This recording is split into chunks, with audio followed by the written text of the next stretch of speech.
ఎవరో వదిలేసిన వ్యర్థ పదార్థాన్ని చూస్తూ అన్నం దొరికిందని మురిసిపోతున్న ఈ తాతను ఒక్కసారి చూడండి. ఎంత ప్రేమగా దాచుకొని ముద్ద ముద్దకు ఎవరితోనో మాట్లాడుతున్నట్లు ముఖమంతా సీరియస్గా చూపిస్తూ ఇది నా అన్నం అన్నట్టు తింటున్నాడు.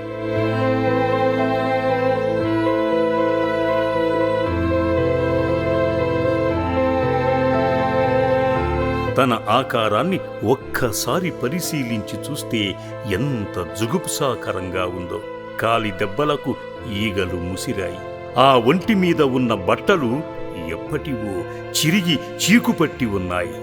ఆ ఒంటికి నీళ్లు పోసుకోక ఎన్నాళ్లయిందో.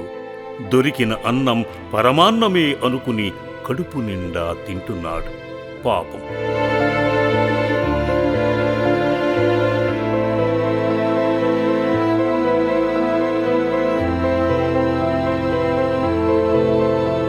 అదిగో అలా వచ్చి ఆగిన వ్యాను అమ్మా నాన్న అనాథుల పుణ్యక్షేత్రం వారిదే. సేవా సిబ్బంది తన దగ్గరకు వచ్చి నీకు ఆశ్రయం కల్పిస్తాము, మాతో వస్తావా అని అడిగి వ్యానులోకి ఎక్కించుకొని శ్రీ పుణ్యలింగేశ్వరుని పుణ్యభూమికి తీసుకొని వచ్చారు.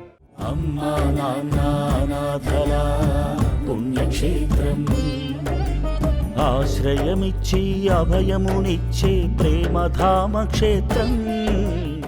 ఈ మతిలేని మనిషి వ్యాను దిగటానికి శక్తి లేక, కాళ్ళు సరిగా పనిచేయక అరుస్తూ కిందికి దూకాడు. ఎవరినో తిడుతూ కేకలు వేస్తున్నాడు.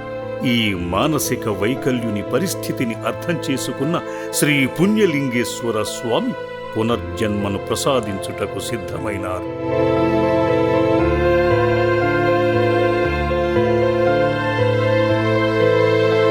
సేవా సిబ్బంది తనకు సేవలు చేసే కార్యాన్ని ఆరంభించారు.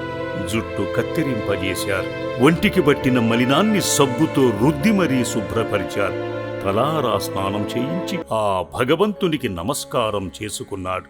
శ్రీ పుణ్యలింగేశ్వరుడు ఈ మానసిక వైకల్యునకు పునర్జన్మను ప్రసాదింపజేసి అమ్మా నాన్న అనాథుల పుణ్యక్షేత్రం బిడ్డగా స్వీకరింపజేశాడు. మహాపుణ్యదాతలారా, ఇటువంటి అభాగ్యులు మన పుణ్యక్షేత్రంలో 600 మందికి పైగా ఉన్నారు. వారందరూ కడుపు నిండా అన్నం తినాలంటే మీ సహాయ గుణం మాకెంతో అవసరం. పుణ్యక్షేత్రాన్ని దర్శించి ఒక్కపూట అన్నదానం చేయండి.